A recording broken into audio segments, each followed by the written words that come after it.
예, 오늘 함께 나눌 말씀의 제목은 고난 그리고 예배라는 제목으로 말씀을 나누려고 합니다. 우리 마가복음 15장 33절부터 39절까지의 말씀을 우리 같이 한 목소리로 봉독하시겠습니다. 함께 읽겠습니다. 제6시가 되매 온 땅에 어둠이 임하여 제9시까지 계속하더니 제9시에 예수께서 크게 소리 지르시되 엘리 엘리 라마 사박다니 하시니 이를 번역하면 나의 하나님 어찌하여 나를 버리셨나이까 하는 뜻이라. 곁에 섰던 자 중 어떤 이들이 듣고 이르되 보라 엘리야를 부른다 하고 한 사람이 달려가서 해면에 신 포도주를 적시어 갈대에 꿰어 마시게 하고 이르되 가만두라 엘리야가 와서 그를 내려주나 보자 하더라. 예수께서 큰 소리를 지르시고 숨지시니라.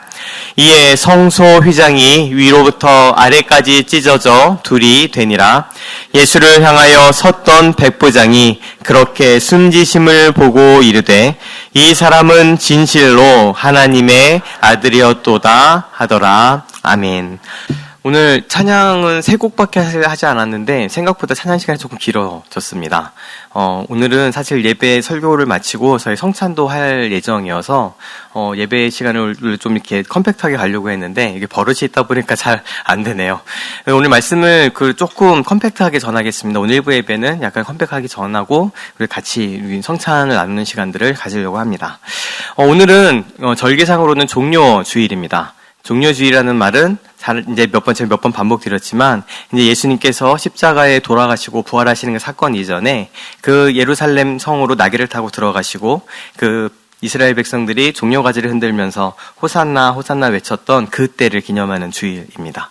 오늘 종료주일 이후에 이제 금요일까지 토요일까지 저희가 고난주간이라고 부르는 절기를 이제 보내게 되고요. 보통 교회에서 나눠지는 그 얘기로는 목요일에는 예수님의 최후의 만찬, 우리가 같이 떡과 이 포도주를 나눈 최후의 만찬과 예수님께서 제자들의 발을 씻기셨던 사건, 금요일은 예수님이 십자가에서 순환을 당하시고 돌아가시고, 그다음에 토요일은 무덤에 계시고 드디어 주일에 예수님께서 부활하시는 그 새벽에 부활하시는 것으로 이 절기들이 쭉쭉 진행되게 됩니다. 이 절기를 먼저 이야기하기 이전에 먼저는 우리가 사람에 대한 이해가 좀 필요한 것 같습니다. 사람이라는 존재가 어떤 존재인가? 저는 이제 제 아내랑 연애를 시작하면서 갔던 어떤 강의를 통해 크게 깨졌던 경험이 하나 있는데 제가 한번 얘기 드린 적도 있습니다. 저는 그동안에 교회에서 오랫동안 자랐기 때문에 제 안에 교만함들이 좀 있었어요. 어떤 교만함이냐? 이 기독교가 사람에 대해서는 누구보다 더 잘 알고 있고 모든 것의 해답은 교회와 이 성경 말씀 가운데 있다라는 생각이었습니다.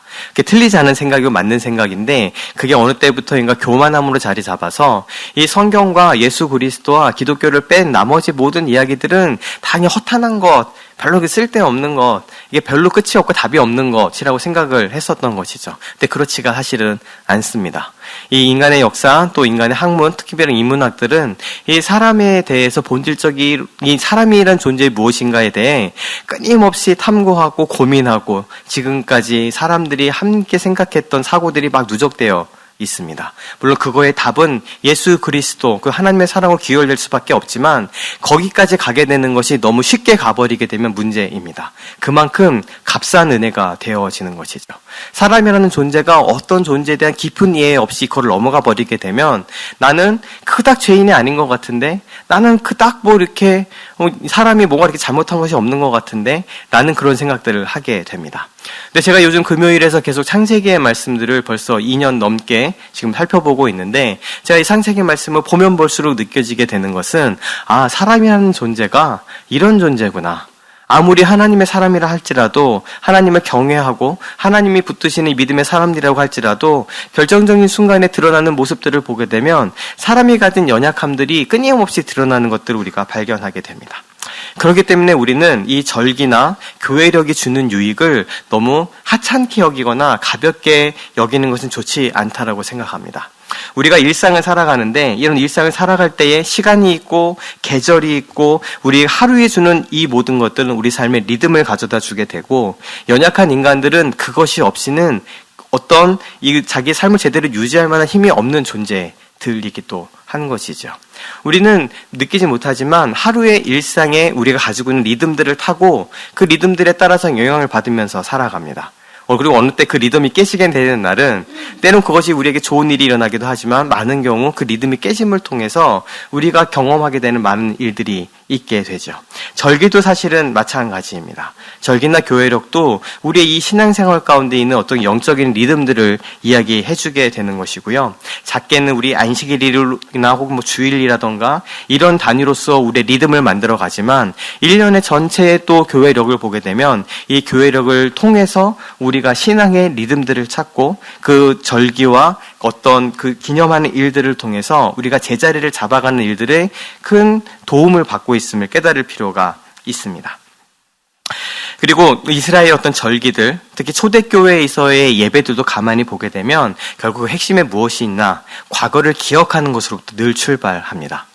과거에 있었던 일들, 이스라엘의 절기들, 유월절에는 절기들도 마찬가지이고 초대교회의 예배도 사실 그 예배 형식은 예수님께서 무엇라고 말씀하셨는가?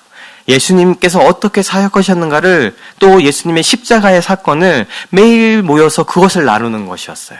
그걸 다시 반복하고 다시 거기 그 귀를 기울이고 그것을 무엇을 통해서요? 성만찬을 통해서, 성찬을 통해서 떡과 포도주를 나눔을 통해서 이거를 통해 나를 기념하라 말씀하셨던 예수님을 다시 기억하고 또한 이런 기억은 그저 메모리하는 것으로 끝나지 않고 이 히브리 사람들에 있어서의 기억이란 말이 좀 다릅니다.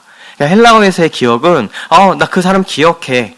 나 그 일 기억해 하는 것으로 끝나지만 이 히브리 문화에서의 기억이라는 이야기는 나 그것을 기억하고 있어도가 아니라 그걸 기억하기 때문에 내가 무엇인가를 하겠다는 행위까지 같이 결부되어 있는 말이에요. 그러니까 하나님께서 내가 너희를 잊지 않고 기억한다라고 얘기하실 땐 내가 너를 누군지 알아 라고 하고 끝나는 것이 아니라 내가 너를 기억한다라는 말은 내가 너를 기억하고 내가 너를 알고 있기 때문에 내가 너를 구원하겠다. 내가 너를 지금 붙들겠다. 내가 지금 너와 함께하고 있다. 내가 너를 지금 돕겠다라는 그것을 그 구원의 역사를 하시겠다라는 의미가 같이 포함이 되어 있는 거고요. 거꾸로 사람이 내가 하나님을 기억합니다. 예수님을 기억합니다. 그리고 예수님께서 명령하셨듯이 나를 기념하라고 얘기하셨던 그거는 내가 예수님이 누군지 알지요 라고 얘기하는 것이 아니라 십자가 성만찬 이렇게 기억하는 것이 아니라 그 사건이 과거에 있었던 사건이 아니라 지금 이 자리에 있는 사건이고 내가 그 자리에 동참하고 있다라는 것을 같이 끌어오는 말이 됩니다. 절기는 그런 것이에요. 초대교회의 예배가 그렇게 하는 거였어요. 그래서 예수님의 십자가의 사건이 예수님께서 죽으심이 내 몸이니 내 피니 하고 떡과 포도주를 나눴던 사건이 그저 기억으로 끝나는 것이 아니라 그것이 이제 지금 이 자리에 예수님께서 함께하고 계시고 그분이 나를 위해 돌아가시고 또 나를 위해 부활하시고 또한 내가 그 예수님의 고난과 부활에 동참하고 그분과 함께 있음을 현재적으로 지금 경험하게 되는 사건을 바로 예배로 드렸던 것이죠. 우리가 절기도 그렇게 되어져 가고 있는 것입니다. 특별히 저는 이 공동체적인 이 교회력을 같이 누리는 것은 교회가 하나됨에 있어서 굉장히 중요하다라고 생각합니다.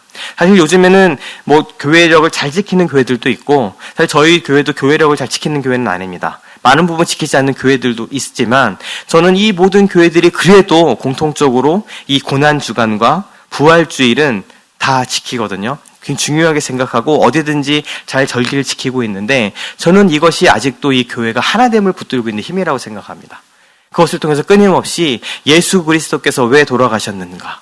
예수님께서 십자가에 위해서 왜 그 고통을 당하시고 우리 자리를 대속하셨던 것, 우리를 구원하시고 그 사랑을 드러내시고 결국 그 죽음을 이기시고 부활하셨음을 모든 교회가 함께 이 절기를 통해 공유되고 다시금 반복하고 있기 때문에 저희는 이 교회의 하나됨이 계속 그것을 통해서 가고 있다라고 생각하는 사람 중에 하나입니다. 그리고 그것이 바로 신앙의 핵심인 것이죠. 그럼 오늘 우리가 다시금 종료주일 그리고 고난주간 다음에 오는 부활주일까지 보내게 됩니다. 이때 우리는 그럼 무엇을 기억하고 무엇을 기념하고 무엇을 돌아봐야 되는 것일까요? 저희가 2주간 저도 이제 고난주간 설교를 해본 지 이번이 3번째가 됩니다. 제가 교회를 섬기기 시작한 지 2년이 되었고, 그래서 이번이 3번째 돌아오는 절기로 제가 지금 여기에서 설교를 하고 있는데, 돌이켜보면 제가 지난 설교도 끊임없이 계속 기억하는 것, 기념하는 것, 예수 그리스도의 그 사랑과 그 십자가의 사건과 고난과 부활을 기념하는 것에 대해서 계속 말씀을 나눠왔던 것들을 아직도 제가 기억하고 있습니다. 근데 오늘 이 가운데 그럼 오늘은 무엇을 다시 기초를 가장 핵심적인 것을 돌아볼 것인가? 저는 제가 지난 2주 동안의 예배에 대해서 말씀을 나눴기 때문에 오늘은 이 고난 주간에 이 고난과 더불어 예배를 같이 좀 나눠야 되겠다는 생각이 전에 들었던 것이죠. 그래서 오늘 예배 이 제목이 무엇이었나요? 지나가서 까먹으셨죠? 기억하시는 분. 고난 그리고 예배. 라는 제목으로 가져왔습니다. 오늘 제가 이 제목을 이렇게 했던 것은 2가지의 의미가 있습니다. 첫 번째는 예수의 고난과 우리의 예배인 것이죠. 예수의 고난이 우리의 예배 가운데 어떠한 일을 행하고 있는가, 그것이 첫 번째이고, 두 번째는 그러면 예수 그리스도의 고난이 아니라 우리의 고난에서의 우리의 예배는 어떻게 될 것인가, 이 2가지를 같이 아우르는 제목으로 사실 뽑은 것입니다. 오늘 그 2가지를 오늘 좀 간략하게 나누도록 하겠습니다. 첫 번째로는 우리 예수의 죽음이 오늘 말씀 38절에 있는 것처럼 휘장이 위로부터 아래까지 찢어졌다라는 것입니다. 너무 사실 우리가 성경 공부하면서 너무 기초적인 부분들을 배워서 지금은 이 부분이 잘 다뤄지지 않는 것 같은데, 오늘 어떻게 보면 가장 기초적이고 기본적인 부분들을 오늘 보게 되는 것 같습니다. 우리 마가복음 15장 37절 38절 말씀을 다시 한번 읽겠습니다. 예수께서 큰 소리를 지르시고 숨 쉬시니라. 이에 성소 휘장이 위로부터 아래까지 찢어져 둘이 되니라. 아멘. 신앙생활을 이제 마가교회에서만 하신 분들은 사실은 잘 모르는 개념일 수도 있습니다. 하지만 성경 공부를 조금 하시거나 기존 교회를 다니신 분들은 이미 아시겠지만, 이 하나님 앞에 예배하고 제사하는 것에 있어서 가장 중요한 핵심 개념 중에 하나가 구약에서 성막 혹은 성전의 개념입니다. 하나님께 제사를 지내는 곳이죠. 근데 제사를 지내는 곳에 들어가게 되면 그곳에는 성소가 있고요, 지성소가 있습니다. 크게는 누구나 들어갈 수 있는 뜰이 있겠죠. 뜰이 있고, 성전 안에 뜰이 있고, 그 뜰 안에 이제 성소가 있는데, 성소와 지성소로 그 안에가 나누어져 있습니다. 성소는 우리가 그냥 보통 생각하는 대로 제사장들이 들어가서 그냥 예배하는 곳, 그러니까 제사를 지내는 곳이다라고 생각하면 편합니다. 그런 성소가 있는데, 성소가 무슨 뜻인가요? 거룩한 곳이라는 뜻이죠. 근데 그럼 지성소는 그럼 무슨 뜻일까요? 지극히 거룩한 곳이라는 뜻입니다. 특별히 있는 것이 아니라 지극하다 할 때 그 지극이 정말 더 많이 이런 뜻이죠. 그러니까 모스트란 뜻을 갖고 있어요. 그러니까 거룩한 곳이 있고 그것보다 더 거룩한 곳이 있다. 지극히 거룩한 곳이 있다는 그런 개념으로 되어 있는 겁니다. 근데 그 사이에는 오늘 찢어졌다고 얘기하는 그 휘장이 가리고 있습니다. 그리고 지성소에는 함부로 들어가지 못했습니다. 왜냐하면 하나님의 거룩한 임재가 있는 곳이고, 그곳은 죄 있는 사람이 들어가게 되면 죽임을 당하는 곳으로 알려졌기 때문인 것이죠. 성소에서 같이 제사장들이 예배를 드리고 제사를 지내지만, 이 지성소에는 1년에 단 한 번 대속죄일에 대제사장이 들어가서 제사를 지낼 수 있는 곳이었습니다. 그 이야기가 주는 함의가 있는 것이죠. 그 뒤로는 대제사장만 들어갈 수가 있고, 그곳에는 그래서 무슨 전승이 있나 하면, 대제사장이 거기를 들어갈 때 방울을 달고 들어갔어야 된다는 전승이 있어요. 근데 어느 분들은 이야기가 너무 많이 퍼지다 보니까 성경에 있다고 생각하시는데, 성경에 있는 이야기는 아닙니다. 성경에 있는 것은 제사장의 그 복장에 방울을 달도록 되어 있는 것은 성경에 있어요. 그런데 이 이스라엘의 전승을 보게 되면 그 제사장이 방울을 달고 밧줄을 메고 들어가야 된다는 이야기가 있습니다. 왜요? 대제사장이라 하더라도 제대로 준비하지 못하고 성결치 못한 사람이 죄를 가지고 그것에 들어가면 하나님의 그 임재 앞에 죽임을 당하게 되고, 그래서 앞에서 딸랑딸랑딸랑 소리가 나면 제사 지내나 보다. 근데 방울 소리가 멈추면 죽었네. 그리고 밧줄로 그 사람을 끄집어내야 된다라는 어떤 그런 개념 때문에 그런 전승까지 생길 정도였어요. 하나님의 거룩한 임재가 있는 곳이고 우리는 그곳에 들어갈 수가 없는 존재들이었습니다. 인간은 온전히 그 앞에 나아갈 수가 없는 것이죠. 우리가 제사를 지내고 그 피로 말미암아 하나님 앞에 이 제물을 드리지만 그 지성소에는 들어가지 못했습니다. 그것이 인간이 가진 한계입니다. 그런데 오늘 우리가 보았던 예수님의 십자가에 돌아가시는 그 순간에 예수님께서 큰 소리를 지르시고 숨지시는 그 시간에 우리 복음서에서는 휘장이 위에서부터 아래까지 찢어졌다라고 다 이야기를 하고 있습니다. 이것이 바로 우리가 하나님 앞에 나아가 예배할 수 있는 중요한 근거가 되는 것이죠. 그 전에는 이 하나님 앞에 죄 있는 우리가 나아갈 수가 없었고 그 오직 지성소에는 대제사장이 대속죄일에 하루만 들어가서 그 가운데 이스라엘의 죄를 용서해달라고 제사를 지낼 수 있는 그곳이었는데 그곳을 갈라내는 휘장이 예수님의 죽으심을 통해 찢어지게 됩니다. 이제 더 이상 그 성소와 지성소의 구별이 있지 않게 되는 것이죠. 그래서 이 그리스도의 죽음을 통해서 예수 그리스도의 이 속죄와 대속을 통해서 이 죄의 장벽들, 이 죄의 문제들이 완전히 해결이 되어지고 우리가 그 예수 그리스도의 보혈의 능력으로 말미암아 그분의 대속의 은혜로 말미암아 십자가의 죽음으로 말미암아 더 이상 그 지성소까지 들어가지 못하는 그런 존재가 아니라 당당히 그 앞에 나아가 예배할 수 있는 존재가 되었음을 우리 예수 그리스도의 이 십자가의 사건을 통해서 우리가 알게 되는 겁니다. 그 전에는 함부로 하나님께 나아갈 수가 없었던 것이죠. 그럴 수밖에 없죠. 죄인인 우리가 어떻게 그 죄를 용납하지 못하는 거룩하신 하나님 앞에 나아갈 수가 있습니까? 그럴 수가 없음을 이 성막과 이 성전과 성소와 지성소는 분명히 우리에게 상징적으로 보여주는 사건이었습니다. 그런데 이것이 예수 그리스도의 죽으심을 통해 휘장이 찢어지게 되고 이제는 우리가 지성소에 성소의 구별이 있는 것이 아니라 누구든지 예수 그리스도 안에 있는 자들은 그의 핏값을 주고 산 그 하나님의 자녀들은 이제 하나님 앞에 나아가 예배할 수 있게 되는 것이죠. 이것이 예수님의 죽으심의 핵심적인 내용이기도 합니다. 그래서 더 이상 우리가 구약의 제사가 이제 더 이상 그것이 우리를 지키지 아니하고 그것들이 다 완성이 되고 종결이 되었다라고 선포하고 고백할 수 있는 이유가 바로 여기에 있습니다. 지성소를 들어가지 못하게 막았던 그 휘장이 찢어짐을 통해 그것이 없어짐을 통해 이제는 우리가 담대히 주님의 보좌 앞에 나아갈 수 있는 것이죠. 그래서 이것을 히브리서 15장 19절, 20절, 10절의 말씀에서는 이것을 우리에게 분명히 다시 선언하고 있습니다. 같이 한 목소리로 읽겠습니다. 그러므로 형제들아 우리가 예수의 피를 힘입어 성소에 들어갈 담력을 얻었나니 그 길은 우리를 위하여 휘장 가운데로 열어놓으신 새로운 살 길이요 휘장은 곧 그의 육체니라. 거기까지 읽겠습니다. 그래서 히브리서는 이것을 분명히 우리에게 선언하고 있습니다. 형제들아, 우리가 무엇을 힘입어서요? 예수의 피를 힘입어서.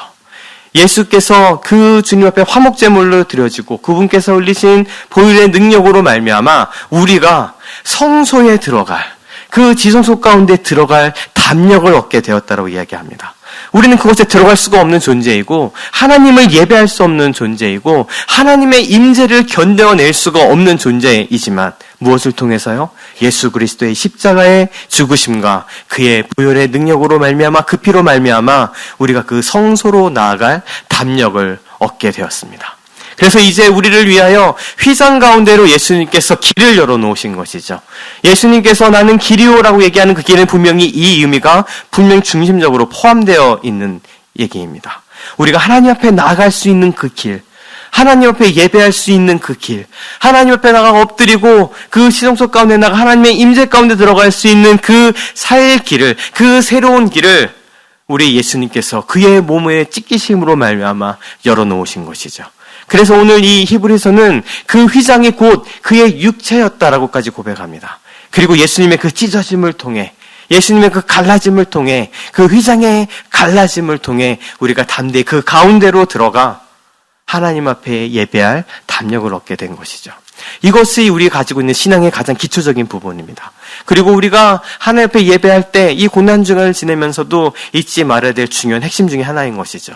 우리가 지난 2주 동안에 걸쳐서 하나님을 예배하는 것에 대해서 나누었습니다. 그리고 하나님 예배하는 것이 우리가 얼마나 소중한 일인지도 나누었습니다. 그것이 우리 가운데 참 본질적인 부분이라는 것도 다뤘습니다. 하지만 그 하나님을 예배함에 있어서 가장 먼저 예수 그리스도의 찢어지심을 통한 그의 고난과 죽으심을 통한 그 피로 말미암은 그 휘장의 찢어짐과 그 예수 그리스도가 길이 아니고선 우리가 하나님을 예배할 수 없음을 우리가 먼저 인식할 필요가 있는 것이죠. 우리의 이 예배함은 철저하게 예수 그리스도로 말미암아 우리에게 주어진 것입니다. 또한 10절 말씀 같이 읽겠습니다. 이 뜻을 따라 예수 그리스도의 몸을 단번에 들이심으로 말미암아 우리가 거룩함을 얻었노라. 아멘. 예수님의 이 죽으심은 화목제물로 주님 앞에 한 번에 단번에 드려진 완전한 제사임을 드러내고 있습니다. 그동안의 불완전한 제사에서는 매번 그 동물의 피와 죽음을 통해 그 죄의 고백을 하고 죄 씻음을 상징하며 나아가야 했지만 예수 그리스도의 죽으심은 그 몸의 단번에 들이심, 완전하게 들이심을 말미암아 더 이상 우리에게 하나님 앞에 나아갈 때 있어서 피의 제사가 필요하지 않음을 분명히 다시 한번 이야기해주고 있는 것이죠. 예수 그리스도의 그 고난은, 예수 그리스도의 그 죽으심은 우리가 하나님 앞에 예배할 수 있는 가장 중요한 근거 중에 하나입니다. 특별히 이 휘장이 찢어질 때 어떻게 찢어졌다고 말씀이 기록되어 있나요? 위에서 아래로 찢어졌음을 이야기합니다. 아래에서 위로 찢은 것이 아니죠. 그리고 휘장이 굉장히 두껍습니다. 무슨 커튼처럼 하늘하늘 이런 커튼이 아니라 그 사이는 굉장히 두꺼운 것으로 가려져 있어요. 사람의 힘으로 찢어낼 수 있는 것도 아닙니다. 근데 휘장이 어떻게 해요? 그냥 사람이 앞에 붙어서 그럼 사람이 밑에서밖에 찢을 수 없어요. 휘장을 위에서부터 찢어 내려오는 게 아니라 이렇게 낮은 것이 아니기 때문에 이걸 밑에서부터 찢어버릴 수밖에 없는데 말씀은 그것을 분명히 하고 있는 겁니다. 그래서 휘장이 어떻게 되었다고요?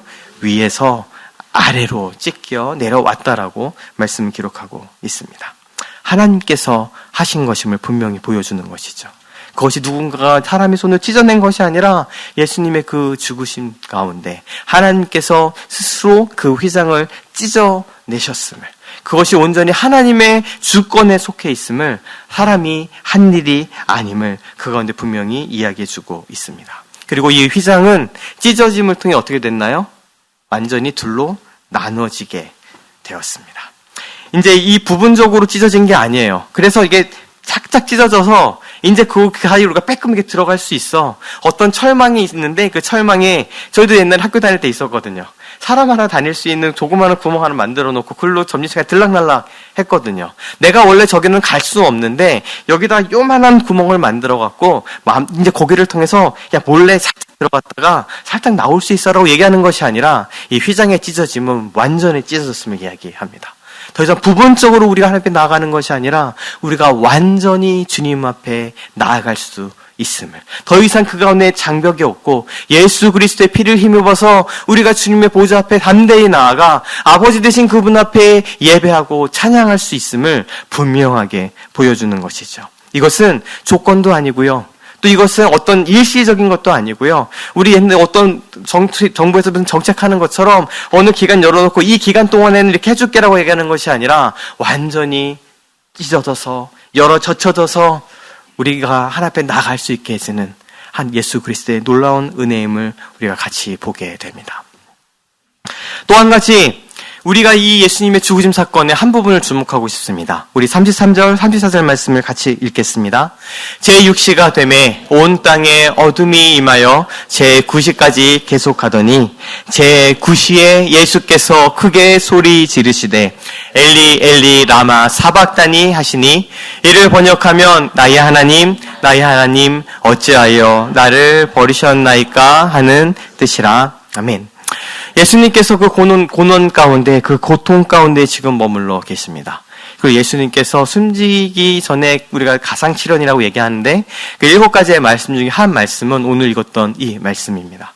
그리고 이 말씀은 정말 수많은 사람들한테 영감을 주기도 하고 또 질문을 주기도 하고 큰 위로를 주었던 말씀이기도 합니다. 그 예수님께서 십자가에 매달리셔서 하신 그 외치심이 나의 하나님 어찌하여 나를 버리셨나이까 라는 그 고백을 지금 부르짖고 계시는 것을 우리가 보게 됩니다. 이 말씀은 사실 어디서 온 말씀인가 하면 시편 22편의 말씀입니다. 시편 22편 1절 2절을 제가 읽겠습니다. 내 하나님이여 어찌 나를 버리셨나이까? 어찌 나를 멀리하여 돕지 아니하시오며 내 신음소리를 듣지 아니하시나이까? 내 하나님이여 내가 낮에도 부르짖고 밤에도 잠잠하지 아니하오나 응답하지 아니하시나이다. 예수님께서는 지금 이 시편의 말씀을 읽고 계시는 것이죠. 사실 이 시편 22편의 말씀을 나중에 집에 한번 꼼꼼히 읽어보시면 여기에는 예수님께서 십자가에서 당하시는 사건이 이미 예언적으로 들어가 있는 말씀들이 굉장히 있습니다. 그러니까 메시아의 순환, 메시아의 고난에 대한 시편이기도 합니다. 예수님께서는 지금 이 고난의 시간에 이 시편을 묵상하시고 또 지금 외우고 계시는 건데 이 부분에 다가오셨겠죠. 다시금 외치시면서 이 첫 번째 그 절규와 같은 탄식, 하나님 어찌하여 나를 버리셨나이까? 하나님 어찌 나를 이렇게 버리셨습니까? 라고 얘기하는 그 고백을 예수님께서 지금 쏟아내고 계십니다. 이거에 대해서는 정말 수많은 깊은 얘기들을 나눌 수 있지만 오늘은 이 이야기가 예배 가운데 연결되는 부분들을 같이 나누려고 합니다. 예수님의 고난을 묵상할 때마다 많은 그 풍성함들도 있고 때는 어려움들도 있습니다. 왜 예수님께서 고난을 당하셨어야 됐을까요? 왜 하나님께서 그 하나님 앞에 담대히 나아갈 수 있는 담력을 얻게 하기 위해서 왜 예수님 십자가에 못 박혀 죽으셔야 됐을까요? 여기에 대한 많은 신학적인 이야기들이 있지만 그 많은 이야기를 뒤로 하더라도 우리가 이것을 통해 분명히 알게 되는 사실 한 가지는 하나님께서 이 고난을 수단으로 도구로 사용하신다라는 겁니다. 그 이유를 우리가 다 얘기할 수 없습니다. 뽑을 수도 있고 뽑아낼 수도 있겠지만 그것은 우리가 완전하지 않고요. 단 한 가지 알 수 있는 것은 우리는 모르지만 하나님께서는 이 고난이라는 수단을 사용하신다라는 겁니다. 심지어 우리를 하나님 앞에 예배하는 자들을 부르시기 위해서 이 예수의 죽으심과 찢기심과 그 고통과 고난을 사용하셨어요. 이유는 모르겠지만 그것을 분명히 사용하셔서 하나님의 일을 하신다라는 겁니다. 그것이 우리들이 받아들여지게 되는 한 가지입니다. 그렇기 때문에 우리가 당하는 고난과 우리가 당하는 고통마저도 우리가 포기하지 않고 붙들 수 있게 되는 것이에요. 예수께서도 그렇게 됐다라는 거죠. 우리가 그동안에 AI에 대한 이야기를 제가 2주일 동안 얘기했지만 AI로 대표되는 이 세상은 무엇이 지배하고 있나 하면 효율성으로 지배되고 있습니다. 그래서 이것이 효율적이야 하냐? 그래서 이것이 효과적이야 하냐? 그래서 이것이 효력을 발휘해 그렇지 않아. 어떻게 하면 저기를 더 편리하고 빨리 돈을 안 들이고 갈 수 있어 라고 얘기하는 것이 지금에 있어서의 관심이지만 하나님의 관심은 효율성이 있지 않아요. 뭐가 제일 좋을까? 뭐가 제일 간편하게 빨리 끝낼 수 있을까? 아니요. 하나님의 관심은 거기 있지 않거든요. 하나님의 관심은 그 결과에 있지 않기 때문이기도 합니다. 그렇게 따지면 이 기독교가 가지고 있는 예수 그리스도의 그 고난과 죽으심과 고통을 통해 우리 이사야서의 말씀 있잖아요. 그가 우리의 질고를 지고 슬픔을 당하시고 우리의 징벌을 통해 하나님께 맞으며 고난을 당하시고 우리의 허물과 우리의 죄악 때문에 그가 상함과 채찍을 맞았다라고 이야기하는 이야기는 지금에 있어서는 도무지 이해가 되지 않는 이야기들입니다. 하지만 하나님께서는 이것을 사용하셔서 하나님의 선하신 뜻을 우리 가운데 이루셨어요. 우리가 예수의 죽으심과 그의 고통을 통해서 하나님 앞에 나아가게 됐습니다. 그렇다면 우리가 당하는 고통도요.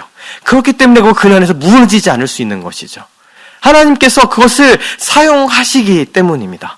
이해할 수 없다 하더라도 우리가 다 붙들 수 없다 하더라도 하나님께서는 그 고통과 고난이라는 수단을 분명히 사용하시는 분이시고 지금도 나의 삶에 있어서 그것을 주님의 도구와 수단으로 삼고 계신다라는 것을 우리가 겸손하게 받아들일 수밖에 없는 것이죠. 예수께서도 그것을 이 잔을 내게서 옮겨 주십시오. 하지만 하나님의 뜻이 이루어지기를 아버지의 뜻이 이루어지길 원합니다라는 그것을 가지고 이 고통과 고난 가운데 들어가셨습니까? 근데 그 가운데에서 예수님의 외침이 무엇입니까? 하나님, 어찌하여 나를 버리십니까? 어찌하여 나를 버리십니까? 라는 그 외침과 탄식으로 주 앞에 나아갑니다. 그리고 저는 이 시간 죄송하지만 감히 이것이 참된 예배자의 고백임을 얘기할 수밖에 없습니다. 참된 예배자라는 것은 하나님 앞에 섰을 때 거룩하고 정결하고 무언가를 꾸며서 나의 정성을 다해서 앞에 나가는 것들, 그것으로 의미되지 않습니다. 우리가 하나님 앞에 참된 예배자로 선다는 이야기는 하나님께서 하나님과 우리 사이에 두신 그 관계를, 하나님께서 우리를 부르신 가장 특별한 그 관계를 우리가 포기하지 않고 나가는 것을 이야기하는 것이죠. 제가 이 말씀들을 전하면서 계속 우리가 예배의 자리로 돌아가야 된다는 표현을 반복했습니다. 그 이유는 무엇인가 하면 예배의 자리에서야 우리가 하나님하고 우리의 관계가 온전히 회복되기 때문에 그렇습니다. 왜요? 예배라는 그 의미 자체가 몇 번 설명했지만 예배는 하나님 앞에서 낮아짐을 의미하거든요. 하나님 앞에서 낮아질 수밖에 없습니다. 왜냐하면 하나님은 우리가 높여준다고 해서 높아지시는 분이 아니기 때문에 그렇습니다. 저는요, 우리 여기 성도님들께서 저를 높여주면 저는 높아집니다. 성도님들이 저를 낮추면 저는 낮아지는 존재예요. 거기에 달려 있어요. 저의 어떠함은 여기 사람들이 저를 높여주느냐 낮춰주느냐의 그거에 영향을 받을 수밖에 없는 존재입니다. 그렇지만 하나님은 우리가 높아지시면 높아지시고 우리가 낮추면 낮아지시는 분이신가요? 그러지 않으시는 분이에요. 이미 높아지실 때 높아지신 분이기 때문에 우리의 높임이 하나님 앞에서 아무런 의미가 없습니다. 그렇다면 그 앞에서 우리가 어떻게 될 수밖에 없는 거예요. 우리가 네가 이 자리에 서서 내가 이렇게 높입니다 하는 것이 아니라 내가 주 앞에서 낮아질 수밖에 없습니다. 주 앞에서 엎드려 경배하고 엎드린다는 이야기는 하나님은 더 이상 높아질 수가 없는 분이기 때문에 그 앞에서 할 수 있는 그 유일한 것은 나를 낮추는 거예요. 그것이 예배함이에요. 근데 우리가 그 자리에 들어가게 되면 내가 삶에서 내가 주인으로 살았고 내가 그동안 내 욕심으로 살았고 세상에서 얘기한 대로 떠물러 살던 내가 그 예배의 자리에서 내 제자리를 찾게 됩니다. 하나님의 하나님 되심과 내가 그 안에서 지음을 받은 저는 존재임을 깨닫게 되고 그 앞에 하나님의 관계가 바로 잡히게 되죠. 근데 그 예배의 자리에서 우리의 외침이 무엇입니까? 정직한 외침인 거예요. 나의 상황을, 나의 이 마음들을 하나님 앞에 정직하게 토해내는 것, 정직하게 외쳐내는 것, 그것이 우리가 가진 예배자로서의 모습입니다. 나는 힘들고 괴로운데 우선 끌어내고 하나님 앞에 나와서 하나님 감사합니다 라고 시작하는 그 끌어내림의 경건함의 모습에 있는 것이 아니라 하나님 앞에 나가는 예배자의 첫 모습은 이 모습일 수밖에 없어요. 나 있는 모습 그대로 나아가게 되는 것. 왜요? 그것이 하나님께서 살아계시고 그것이 하나님께서 나의 아버지가 되시고 하나님께 나의 삶을 붙드신다라는 것을 인정하는 것이기 때문에 그렇습니다. 그것이 없으면 이럴 필요가 없어요. 이런 망발이잖아요. 사실 하나님 왜 나를 버렸습니까? 라고 얘기하는 것이 농담으로 얘기하는 것이 아니라면 내가 처절하게 외치는 것이라면 그것은 이미 하나님이 나에게 그런 존재임을 고백하는 예배의 모습인 것이죠. 하나님밖에 없습니다. 하나님이 버리시면 나는 갈 데가 없습니다. 그리고 나의 마음 그대로 꾸며내지 않고 하나님의 정직하게 토해내는 것, 이것이 바로 예배의 모습인 것이죠. 고난 중에 우리의 예배 모습은 그럴 수밖에 없습니다. 그 고난 중에서라도 예배하는 것, 고통 중에서 예배하는 것은 예수님께서 이 십자가에서 나의 하나님 어찌하여 나를 버리십니까? 라고 이야기하는 그 고백을 닮을 수밖에 없는 것이죠. 그리고 마지막으로 결국 우리는 그 고통을 통해 그리스도의 고난과 고통과 그 부활에 동참하게 되는 것입니다. 우리 빌립보서 3장 10절 말씀을 읽고 오늘 말씀을 마무리하겠습니다. 10절 같이 읽겠습니다. 내가 그리스도와 그 부활의 권능과 그 고난의 참여함을 알고자 하여 그의 죽으심을 본받아. 아멘. 이것을 세 번역으로 읽으면 좀 더 그 의미가 분명하게 다가옵니다. 세 번역으로 다시 한번 읽겠습니다. 내가 바라는 것은 그리스도를 알고 그분의 부활의 능력을 깨닫고 그분의 고난에 동참하여 그분의 죽으심을 본받는 것입니다. 아멘. 사도 바울이 간절히 원하는 것이 있다면 그리스도를 알고 그분의 부활의 능력을 깨닫고 그분의 고난에 동참하는 것입니다. 그래서 그의 죽으심을 본받게 되는 것이죠. 우리가 오늘 이 고난 중의 예배에 대해서 두 가지 말씀을 나누었습니다. 예수 그리스도의 고난이 우리를 예배로 이끄는 중요한 길이 되었을 뿐만 아니라 우리의 이 고난 중에서의 예배 또한 하나님 예수 그리스도의 고난에 동참하고 그의 고난을 우리 몸에 채우고 그래서 그분의 죽으심과 결국 그분의 부활하심까지 우리가 동참하는 사건으로 우리에 놓여져 있는 것임을, 그리고 그 고통과 고난 가운데 우리에 있는 것을 정직하게 함께 드러내고 선포하고 탄식하는 것이 참된 예배자의 모습임을 우리가 나누었습니다. 우리 이번 일주일을 지내면서 이 두 가지를 같이 묵상하시면 좋겠습니다. 예수 그리스도의 죽으심이 나에게 무슨 의미가 있는지, 나의 예배함에 혹은 나의 고통과 이 고난 가운데 하나님을 예배한다는 것이 무엇인지를 같이 나누고 묵상하게 되는 이번 일주일이 되시기를 주님의 이름으로 축원합니다. 아멘. 우리 잠시 시간에 묵상하며 침묵하며 주 앞에 나아가겠습니다. 우리 시간에는 예수 그리스도의 몸된 떡과 예수 그리스도의 부활의 피를 상징하는 잔을 나누며 우리 예수 그리스도의 고난과 또 죽으심, 더 나아가 부활에까지 같이 동참하는 그 시간을 갖고자 합니다. 우리가 이 고난 가운데에도 주님 앞에 예배하는 것, 이 고난 가운데에서도 주님 앞에 머물 수 있는 것이 예수 그리스도 그 한 분 때문인 이 시간 기억하며 우리 시간 주님을 나를 기념하라 말씀하신 그 성찬의 예식 가운데 함께 들어가겠습니다. 우리 같이 한 1분 정도 묵상하고 준비하고 우리의 죄를 고백한 이후에 주님의 떡과 포도주를 나누도록 하겠습니다. 잠시 묵상합니다. 거룩하신 하나님 아버지, 우리를 사랑하시고 예수 그리스도를 통하여 그 십자가의 사랑을 통하여 우리를 다시 한번 살게 하신 주님의 은혜를 찬양합니다. 오늘 이 떡과 잔을 이것을 행하여 나를 기념하라 말씀하신 예수 그리스도의 말씀을 쫓아 이 시간 함께 마음이 가난한 사람들의 교회, 이 그리스도의 몸된 공동체가 함께 떡과 포도주를 나누며 주 앞에 나아갑니다. 이제 이렇게 고백한 우리 모두가 예수의 죽음과 예수의 그 고난과 예수의 부활에 참여하는 자들이 되게 하여 주시고, 이제 세상에 나아가 다시 한번 이 세상의 떡이 되어 이 세상의 빵이 되어 다른 이들에게 생명을 나눠주는 이들이 될 수 있도록 복 내려 주시옵소서. 감사드리며 예수 그리스도의 이름으로 기도합니다. 아멘.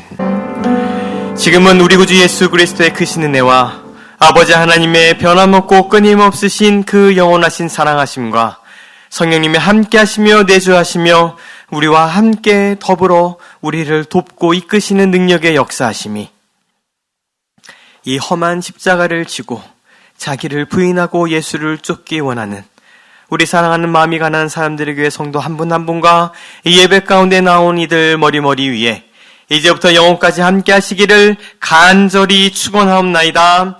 아멘.